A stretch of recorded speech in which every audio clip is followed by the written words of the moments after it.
here with Garry Moore, Little Richard tribute artist in Hawaii. How you doing? I'm doing good. I'm doing good. Hanging in there. I've known you for quite, such a long time. Yeah. 20 years. Some people don't live that long.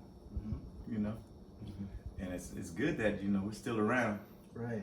I'm just a little bit older than you. Right. Just a little bit. Yeah. When was the realization that you realized, you were going to do Little Richard as a tribute artist? I did it for charity at first. Okay. I didn't do it for no, money or anything. It wasn't an ambitious thing to go, I'm going to, do it as a job. Mm-hmm. I did it for Jerry Lewis Telethon almost 30 years ago. And, it was for charity. And it was I didn't want to do it. A friend persuaded me to do it just because he said, man, you look like him, you can act silly like him, and, I'll help you, get mama's wig and make a big old pompadour. Grew my hair out. I had just got out of the Army. Hair was short. After a couple years, it got really long where I could use my own hair and make a big old pompadour. To start, I did it just for, giving in that way. It wasn't nothing about, pursuing it and wanting to sing or perform. I just did it because he had time and he persuaded me to do it. It was for Jerry's kids. It would be some kids with muscular dystrophy that was at the function there. And it took maybe about a couple months. We had time. It took me about 2 or 3 months. I had an job offer to do a weekend thing. Not Studebaker's. There was another place down in Waikiki, right across from the Ilikai at that time. It was like an old 50s club. I forgot the name of the place now. And the guy offered me $25 to come sing a song. But I had to get dressed up. Right. Sing just one song with this Elvis guy. I was like, oh, $25 just to sing a song. Right. And back in the 90s, I was like, wow, okay. So I did it. And I probably did that for maybe a month or two. Until it just got boring. Singing Tutti Frutti, on a Friday night, go and show up and act silly and sing a song and get paid $25 to, and then leave. And so I decided I didn't want to do it. And he said, well, I'll give you $50. So I ended up, okay. And then that's all it kind of took. It wasn't something that I really, really wanted to do. But the money kind of persuaded, the money came. And the next thing I know, I was working in Aruba for 6 months in the Caribbean because a producer saw us. And I was in Aruba for 6 months there with Tony Roy, who did Elvis, and we did a show together. And that's where I kind of honed my craft. And because that was everyday work. We probably worked every day. I think we only had 1 day off. Every day, every show was every night, and you had to be on. You're doing the same thing, but you had to be on as a performer. So it was my beginnings, and I think that's when I fell in love with it. It wasn't one of those relationships kind of thing where you love at first sight. This was kind of like, oh, this is nice, and I like this, and I like that, and I didn't realize what was happening. I didn't realize how the gratification in doing what I was doing at that time. So I fell in love with that, and it's been 30 years. Crazy, huh? It's so crazy. It's crazy, Justin. 30 years. Woo! I'm still doing it. Yeah, man. So it's fun. It's been a ride, and I don't know how to explain it to people. It's hard because the screaming, because my natural voice is just, I'm chill. Right. But then Little Richard is crazy. So once I put the hair on and makeup on, I get to be crazy too. And just be loud. Tell you to shut up.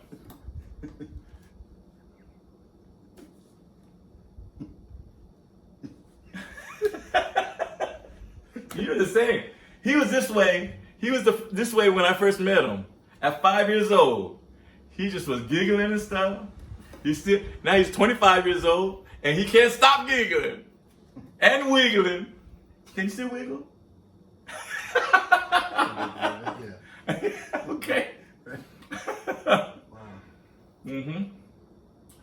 This is fun. 30 years. 30 years now, yeah. Okay. Yep.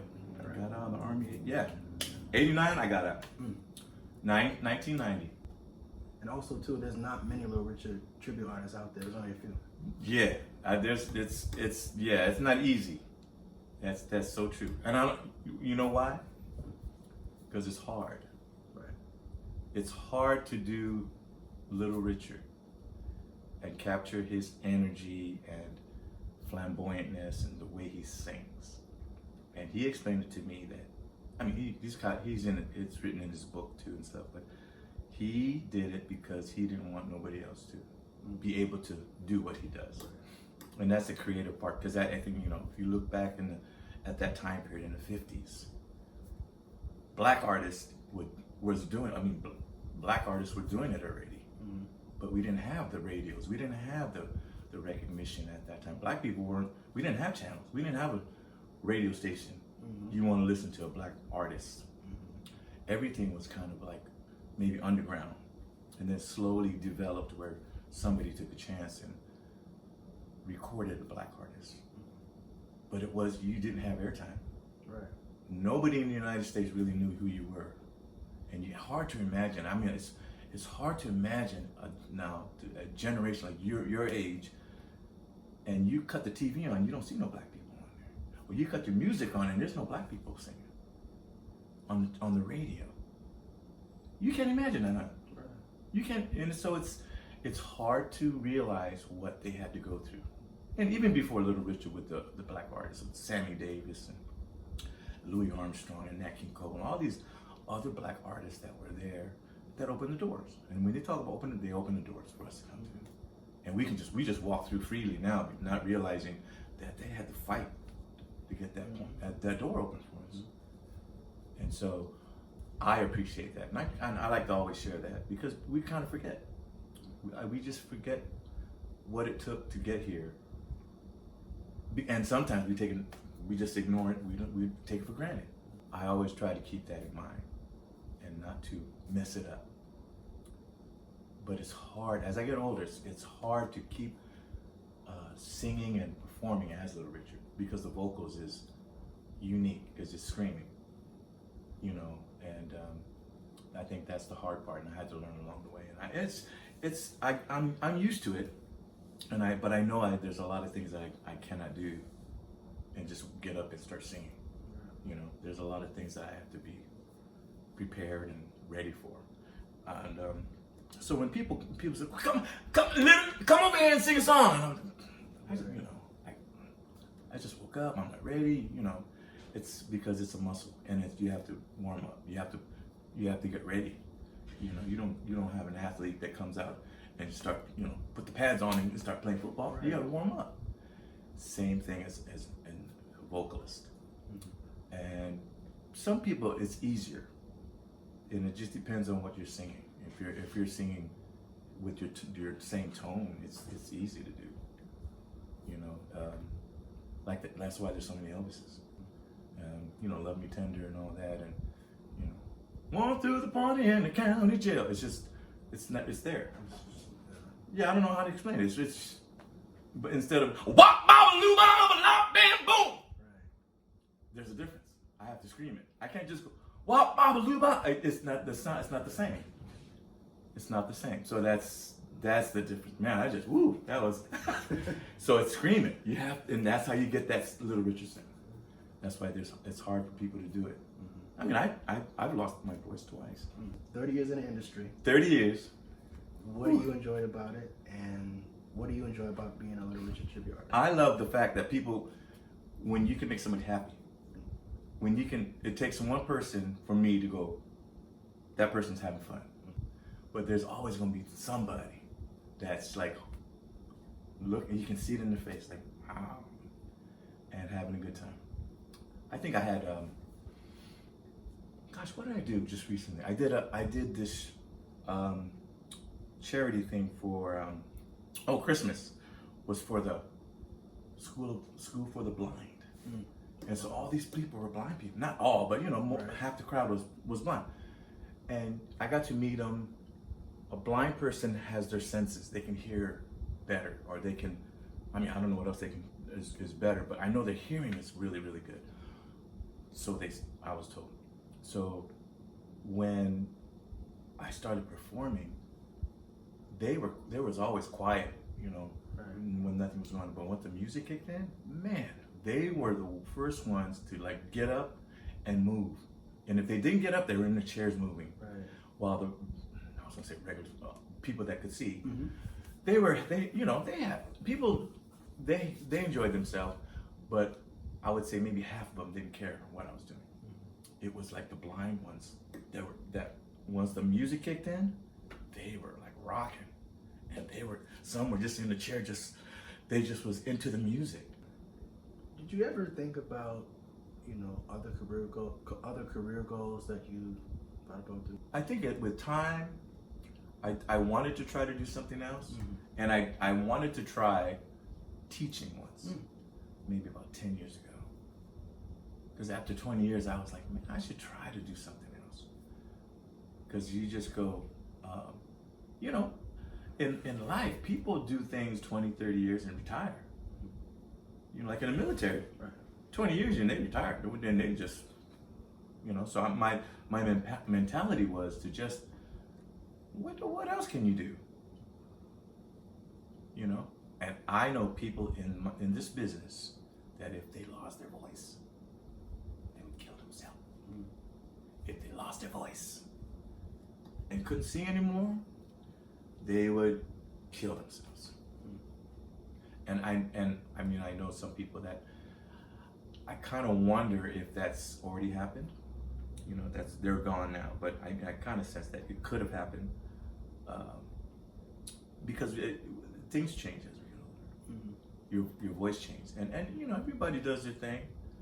But if I couldn't sing anymore, I don't know what I would do now. But I did want to teach before, and I went back to school and got certified because I've already got a college degree. So I went back and got certified to be a substitute teacher. And woo, you know how substitute teachers are. Right. We got a substitute today. Woo, we ain't gonna do nothing. Right. We're not gonna listen to him. And I tried it for a year, off and on, because I was still working. But substitute teaching, maybe some people said maybe it's different if you're a full-time teacher. Mm-hmm. But I have teacher friends that tell me that it's the same. It's the same thing because the times have changed. And I had a hard time, and I only taught elementary school. Mm-hmm. I taught kindergarten to, I want to say 5th grade. And it was kind of like the 3rd graders hit me up. The 3rd graders. So I taught anywhere from the military kids at military base here to public housing areas. I ain't gonna say where, but where the kids didn't have moms or dads or even both, and they were abused or they didn't have to follow the rules. And I had a hard time with that because I couldn't do anything. You know, if I wanted to teach, and if you were disruptive, I'm trying to teach a class and you were like acting like a fool, I couldn't do anything. I couldn't throw your butt outside the door or, you know, get in trouble. You have to kind of let them do their thing, they told me, the vice principal. I couldn't hit them. Ooh, and I wanted to hit them. I wanted to spank them like the good old days. Woo, did you ever get a paddle? You mentioned about you having a passion for being a Little Richard tribute artist and the excitement that goes into it. Mm-hmm. Now, I definitely got to ask you this question. You met Little Richard. Yes. And you've also been on The Next Big Thing. And what was that about? That was fun. I've known him for quite a few years prior. I mean, we met, and he was, when we first met, he was very, you know, apprehensive of me. Mm-hmm. You know, I don't know you, you know. Right. And he never got to ask them, but I felt that he didn't like the fact that I was impersonating him. He was okay with it, but when I first met him, I wasn't dressed up or anything. Mm-hmm. I went to go see his concert and got to go backstage and see him in his dressing room, and got to talk to him, you know, but he had people around him. It wasn't like this, like just you and me just having a chat like that. I mean, can you imagine just you and I want to have a conversation and there's like people all around you, and he had 2 bodyguards, brothers in the like trench coats, you know, like that. Right. The Matrix guy with the trench coat Right. and the glasses, Right. and they looking. I mean, they're right behind right here, and I'm just, what? What? It's like, was I a threat? But they were just security. Right. But it was intimidating because it was like, don't quick motion. I don't know what was gonna happen. Right. Don't move too quick. So that was funny. That was my first time I got to meet him, and he was very. It wasn't warm. You know, it wasn't a warm feeling. But I got to meet him a couple of times after that, and then we did the TV show in LA. Did the TV show, and we had to rehearse and sing a song together, and that was when he talked to me and said, "Oh, you can sing. I like that." And then he invited me to his dressing room by himself. There was nobody there. So the difference when I first met him, with all the people around, he was in character. And Little Richard character was what I like, same thing I'm doing. Right. Just, yeah, Junior, go ahead and get this. What is this? He was like that. And then when we did the TV show and we sat down, that boy just, how long you been singing? I mean, he had that tone still, but he wasn't flamboyant. It was like, more bass came out of him. Right. Like, are you just the same Little Richard? Right. And he said that's the character that he created so that he can go through the front door back in the 50s of places, or be able to perform in places that black people couldn't perform because he was non-threatening. It was like the circus. The clowns. Oh, this is mama, come on. Right. He wasn't threatening. So that's why he put the makeup on and did the hair thing and become flamboyant. He had his band. The band put makeup on. So that they all could go through the door. We can perform in this white establishment and not be a threat and walk out the front door. While a lot of black artists couldn't perform in those establishments at that time, the venues. So it worked for him. That was an idea for him. And to do that, I understand why he did it. To not be a threat. I love the fact that he talked to me and one-on-one, and just, a lot of people said, "Oh my God, Little Richard, man, I couldn't take a picture with him because he's like that, man." And so it seemed like he was an asshole. You don't want to be. And I said, well, I had my camera, and I said, "Richard, is it okay to take?" Yeah, come on. We got to get somebody to. I'm like shocked. Right. He got the manager of the show. He came knocking on the door. "Come over and take a picture." He wanted to ask him something, but he said, "Take a picture with me and Garry," and I got it. I got the picture.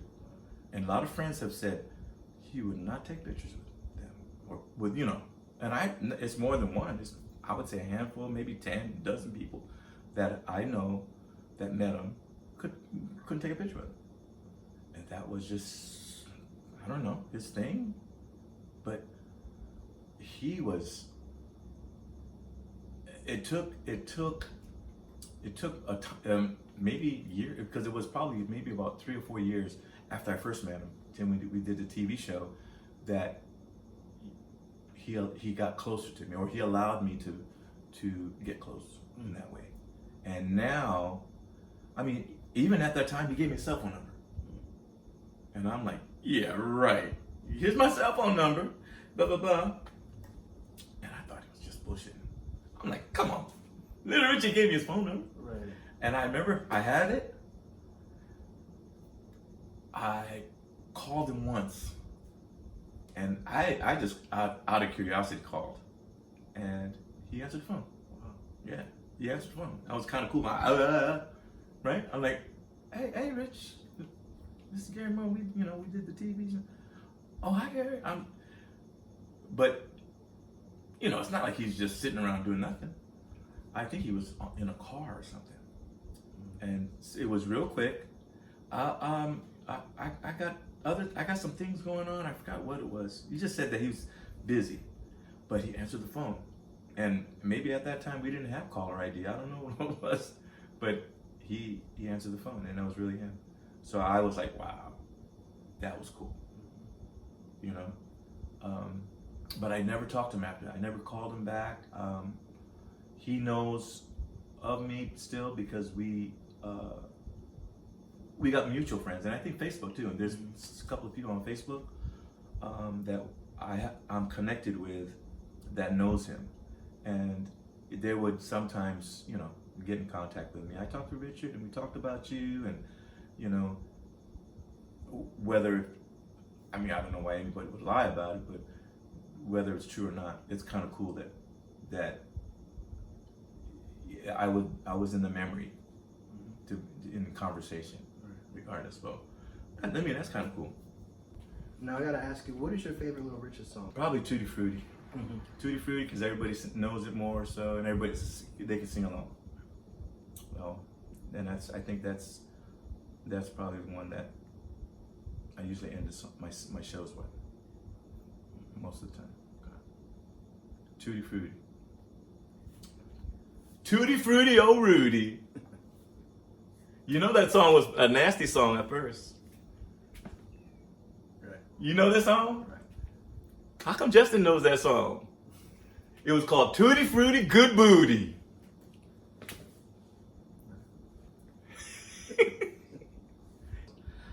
I love, besides Little Richard songs, my favorite all-time song is Johnny B. Good. Rock and roll song, Chuck Berry. I don't know what it is. I don't know. I think I like that whole format of it. Go Johnny Go. I don't know. I think I like that one better than Tutti Frutti, but that's not Little Richard's song. But my favorite rock and roll song of all time is Chuck Berry's Johnny B. Good. Then it's Little Richard's song, and then maybe an Elvis song, and then Jerry Lee Lewis song, and then a Justin song. Sing it, Justin! Woo! So you mentioned, early memorable experiences in your career. The Jerry Lewis telethon. Little Richard in your career a couple times. Any other memorable experiences that stick out to you the most? Oh, what's it been like touring? Obviously, touring. You've been a part of Legends and Stars in Concert in England and UK. I think the new places is always fun. New places, because it's exciting to go to someplace different. People say, "Oh, you should go to you should be in a show in Las Vegas," and I tell them, "Shut up! I already did Las Vegas." And Vegas was fun when I first went there and I was there for years. Hard to go back because it's changed a lot. The people, the establishment of Las Vegas has changed. Where we were back in the 90s, we showed up in the limousine. Now we show up in Uber. So it's changed where you come out of the airport and a freaking stretch limo bing, comes out, and it's like, wow. And we jumped in the limousine and went from the airport to wherever we needed to go. And so we felt we were treated like stars. And then the past 10 years, probably, maybe even, it probably changed within the past 10 years, where they didn't treat the artists at a high level like we used to. They kind of brought them down to like, anybody can do what you do. And that's why I haven't been with Legends in Concert in probably 5 years now, because their mentality's changed, because it's corporate and it's not the owner. John Stewart treated us, wow, he was like, I'll never forget. I mean, it was hard. It was hard. He treated people all differently, but when he needed you to do something, you know, he's like a car salesman. Got to do it. And a lot of times it was for a good cause. A lot of times it was like, why am I in this? Why am I on the beach at 80, 90 degree weather with all this on, looking pretty, and then like 5 minutes my makeup was coming off, and you know, and a lot of us we had to deal with that. But when it was time to go get something to eat or to get somewhere, we were treated with respect, and you know, like we were stars. It's easier when you're welcomed and treated with respect and well, that you would do anything. And I did. I worked for Jon Stewart 20 years, and it was like, whatever. I mean, he treated me fair, I would say. Financially was great. I thought, you know, you always think that you can, you know, I should get more money. Everybody always, I should get more money. How come he's getting paid this, and how come he getting paid? I should be, you know. But you're competing with other acts. You know, you're not. I wasn't competing with another Little Richard guy who was making more money than me. But the Elvis guys, every place there was Elvis, and they, you know, they didn't like the fact that he was making this money. I'm better than him. I should get more money, right? So that was always, that's another thing. That's something, and that's why there's a whole thing with the Elvis guys. I think totally interesting though. But I like the fact that it was great back in the day, and I'll always cherish that. And like I said, Jon Stewart was the guy that started Legends, created that whole format, and it left people, when I first saw it back in the late 80s, I was like, wow, blown away. And you saw the acts come and go, and you went, wow, and you would want to come back again. I know people now that go see a show, the same Legend show, and don't care to come back. And it's like, whatever.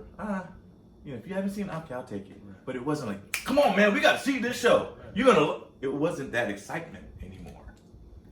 That's the part that changed, and times have changed. So it's like, you gotta, you know, flow, go with the flow, and Mama used to always tell me, you know, it's not your bus. You don't like the direction that bus is going, get off the bus. That ain't your bus. You can't tell the bus driver, I want to go that way. No, but it's just the route. No, we gotta go. You can't. Get the hell off the bus. You don't like the direction the bus is going, that's not your bus. You want the direction of the bus to go with you buy the bus. Once you own that bus, you go wherever you want to go. Same as owning a show. The bus won't go that way, you want to go. It's either you want to be part of the show, go that way with them. And whatever they treat you or pay you, whatever that may be, if you don't like it, get the hell off the bus now. Get on another bus. That's life. Everybody has it. So presently you're going on the road next week, Canada, Vegas, Phoenix, and whatnot. You know, what's the future looking like for you? I don't chase it. I let it come. Some people have to chase it. I know people that got to jump on the desk, give me a job, give me work, give me that, give me. And sometimes it works for them, but I don't do that. I try to be asking God for help with things. Oh, I need to, you know, and I need to do certain things. I want to do certain things. I want this. And God, what do you think? That's like me asking, what do you think, Justin, if I did this? What? And I just get your opinion, right? It's either you're going to say, don't do it, Garry. Are you crazy? Or you're going to be, oh man, that's cool. You should do it. And then I'll take whatever your opinion is and just, you know, think about it. And God does that. I want to do other things. And even now, I'm performing as myself with my band Wasabi here locally, and the cool thing about it is they're friends, and I've known the guitar player Milton since I started show business, and he had his own band, and I got to meet him and sang with his band back in the 90s, and closer friends that, I think at the time we weren't acquaintances, that you can just, hey, come on, come up here and sing a song, you know. But now we do shows together. If I do a convention, if I do a Little Richer stuff, or any kind of shows that need a band, that's my band. And it's weird because the band's already there. They got their own stuff, but I always say that's my band. And maybe it doesn't bother me much because they're friends of mine now. We rehearse at least once a week together, and we do gigs together. If I'm home, I'll do gigs with them at the Elks Club or in Waikiki or in a couple of different places. Hawaii Kai is another one at the golf course that we do. But we're kind of selective now as we get older. It's, you know, because I know I don't have to do anything. I don't have to bring stuff. I don't have to schlep anything. They got to bring all the equipment. They got to bring all the sound stuff, right? They got to set up. They got to break down. I just show up and sing with them. And I admire their work ethics, setting up and sound. Still doing Little Richer, and still, you know, just still a part with Wasabi band. Yeah. And still doing your thing. Wasabi. That's hot. Right. You like wasabi? Yeah, Wasabi's great. It's hot. Right. And you know who I am. I'm the show you of wasabi. You gotta have to show you. Right. If you don't have to show you got the woo. It's just green hot stuff. I cool them down. Legacy. Ooh, legacy. What would you like your legacy to be? Nice guy. Love life. Giving. Yeah. Enjoyed life. Enjoy. And sharing. Fun loving. Enjoys life. And shares that. You mentioned performing, and which you've done for 30 years. You performed at the Blaisdell Arena with Bruno Mars, Doo-Wops and Hooligans show with Bobby Wilson. And Bobby who? Bobby Wilson. Oh. Bobby who? Woo! Bobby woo! What was that like for you? That was fun. That was because he was just starting. When Bruno got out there and that first album hit, it was like, wow, cool. When he first came out, like, my God. And you got to hear Bruno Mars, like, Bruno Mars. What? Why Mars? He said, because he's out of this world. Just like me, just crazy. Little Bruno. Yeah, love Little Bruno. We had the opportunity with his dad, Pete, to perform and open the show for him. And that was fun. And I got to sing a couple of Little Richer songs, I think. But it was just being there to see him backstage and just, the people and this family. And I got to work with his mother, actually, who passed away too. Bernie, she was a lot of fun, and we got to, do things and sing together, and I got to see Bruno grow before he became Mars, became out of this world. So to be a part of that was just out of being proud of him. Because it didn't take much to say, well, Garry, you want to? Yeah, I'm there. With Bruno, yeah. And that's another thing. That's just sharing, right? I didn't care about money. I didn't care about what it was. You didn't, well, wait, is a limousine will come pick me up at that? No, it was just, come on, man, get dressed up, show up, and then we're going to sing, rehearse, and, and it was easy for me. It wasn't one of those things that I had second thoughts on. So there's certain things that happen in life that you just go, okay, that's the example right there. Okay, you want to? Yeah. Right. Okay. Because he's, you got to support, man. To me, that was kind of the cool thing, because it was easy at the beginning. Because when he showed up in with the band in his, I don't know, was it 18-passenger van? Okay. So he showed up in a big old van. They all snuck, and that was the beginning. That was the first Blaisdell show. And to me, he was cool because he was a great performer and everything. And then he blew up. After that first album, the next time he came, the stretch limousines. Whoa. Hey, Rick, I mean, it's hard to see him. No, nobody, no. It was like, whoa. But hey, it changed because he got really big. Still, and I think the last one, the Aloha Stadium one, did you go to that one? Yeah. His uncle, man, he said, please stop calling or texting me. I can't get you any tickets. I can't get you backstage. I have nothing to do with it. I'll be lucky if I can get backstage. And I don't, I kind of understand. It's like, if you want me to, I'll go. Hey, Justin, you want to go backstage? And say, okay. It's like, I'm more like, you have to invite me. I'm not going to say, oh, please get me. I want to see, come on. Right. I'm not that person. I'm like in the back. Like, okay. Oh, cool, man. What's going on? And it's happened where, hey, you. And you just going, who, me? Yep. Come here. And take you in. That's me. I'm not the one you jumping up and down screaming, please. That's not me. That's not my character, my personality. And it works. For me, I'm cool with it. Appreciate it, Garry. You got it, brother. You got it, man.